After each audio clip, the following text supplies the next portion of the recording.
West Africa is breaking up with its colonizers. It's high time for France to leave us alone. Or just move to ditch France's currency, the franc. A currency that helped France control African countries alone. Germany does not exploit any country, any colony. I can mention Italy, I can mention Spain, who had colonies before, but who do not exploit anyone, who do not interfere, who do not impose leaders in their former colonies. France's military chapter in West Africa has officially come to a close. French troops have recently completed their withdrawal from Senegal, the last West African country where they maintained a permanent military presence. It's a major moment, marking the end of an era that began over 6 decades ago, when Senegal gained independence from France in 1960. The handover took place at Camp Geille in Dakar, France's largest base in the country, alongside a nearby air facility. Both were formally transferred to the Senegalese government during a military ceremony. General Pascal Ianni, head of French forces in Africa, called it the beginning of a new chapter.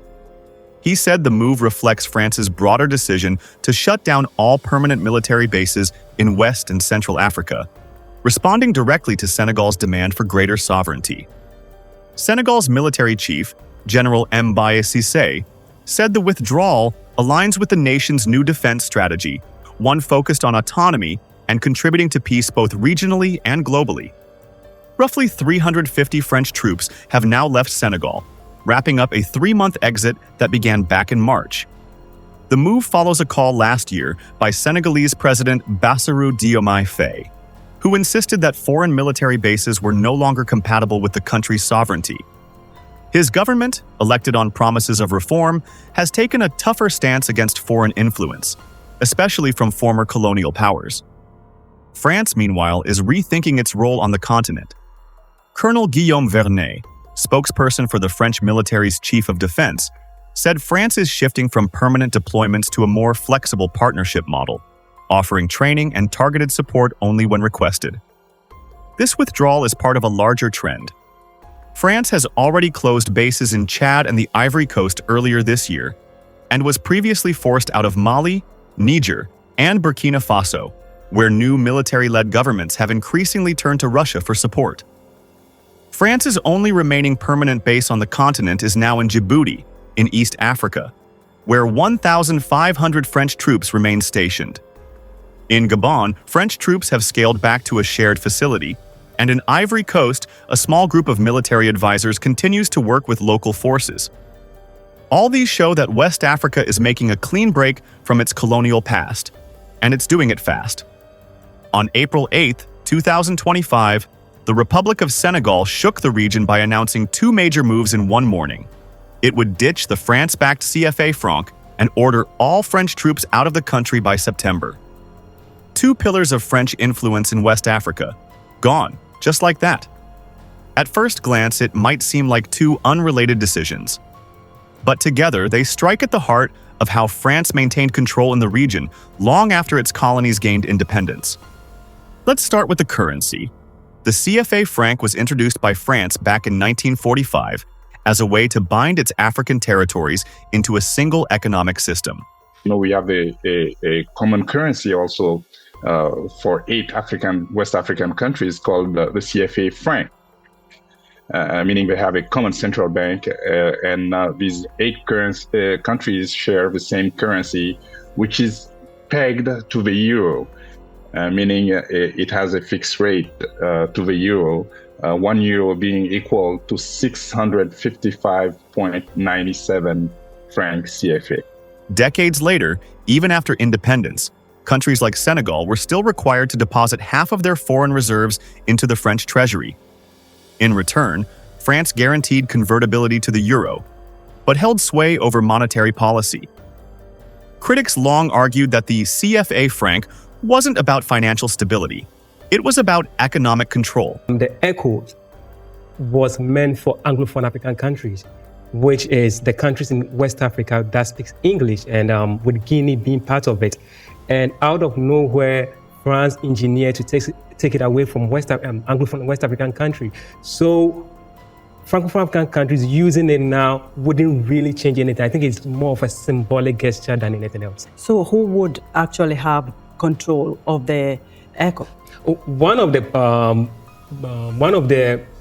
reasons France is giving up this is for them to take out their members from the economic board, which is part of the CFA Franc. They used to have somebody part of the monetary zone from France who sits on the board. So they are saying they are going to take that person out. So one way or the other, they are giving them some liberty. So it will be administered preferably in Dakar, Senegal. But that is just what France is saying. In reality, it might be a totally different ballgame altogether. France could influence exchange rates, interest rates, and trade flows, effectively tying African economies to European interests and limiting their ability to grow beyond raw material exports. For President Bassirou Diomaye Faye, walking away from the CFA franc wasn't just a technical change, it was a political statement, a bold move to reclaim full economic sovereignty. And that same logic applied to the French troops. While military cooperation was once framed as a security partnership, it had become a symbol of dependency. French forces controlled strategic bases, intelligence infrastructure, and played a central role in national defense decisions. But over time, the presence of foreign troops began to clash with public sentiment, and with the region's shifting political winds. Countries like Mali, Niger, and Burkina Faso had already expelled French forces in recent years. Now, Senegal joins that list. Together, these decisions mark more than just a policy shift. They represent a rupture, an intentional, rapid break from the systems that tied Senegal's fate to a former colonial power. But breaking free comes with serious risks. Exiting the CFA franc leaves Senegal without a ready-made alternative. And without French military support, the burden of national defense now falls entirely on domestic forces. Critics warn that this could open the door to economic instability or new security threats. Still, for the Faye administration, the gamble is worth it. Why? Because the alternative is to keep letting decisions be made outside the country. And Senegal isn't going it alone. Across West Africa, more leaders are talking openly about a future without French oversight, and many are looking toward a shared solution. The ECO. The ECO is a long-planned common currency backed by ECOWAS, the Economic Community of West African States. The goal? To unite 15 diverse economies under a single currency, easing trade, lowering transaction costs, and building regional economic power. For Senegal, joining the ECO isn't just about replacing the CFA franc with a different name. It's about stepping into a future shaped by African collaboration, not foreign dependency. But there's a catch. The ECO has been delayed for years. Member states must meet strict economic conditions, like low inflation, budget discipline, and stable reserves. For some, that's been a challenge. And critics worry that the ECO itself could become another tool of dominance, this time from within the region rather than outside it. President Faye is pushing for safeguards to ensure shared control, so that no single country can hijack the project. It's a delicate balance between regional unity and national sovereignty. If it works, the benefits could be massive: stronger local industries, deeper regional trade, and less dependence on European markets. But success will depend on more than just policy. It'll require trust between governments, in new institutions, and from everyday people willing to use a new currency. For now, Senegal has made its choice. April 8th wasn't the start of slow reform, it was the beginning of a bold and risky break from the past. The Faye government knows that currency independence is only as strong as public belief in it.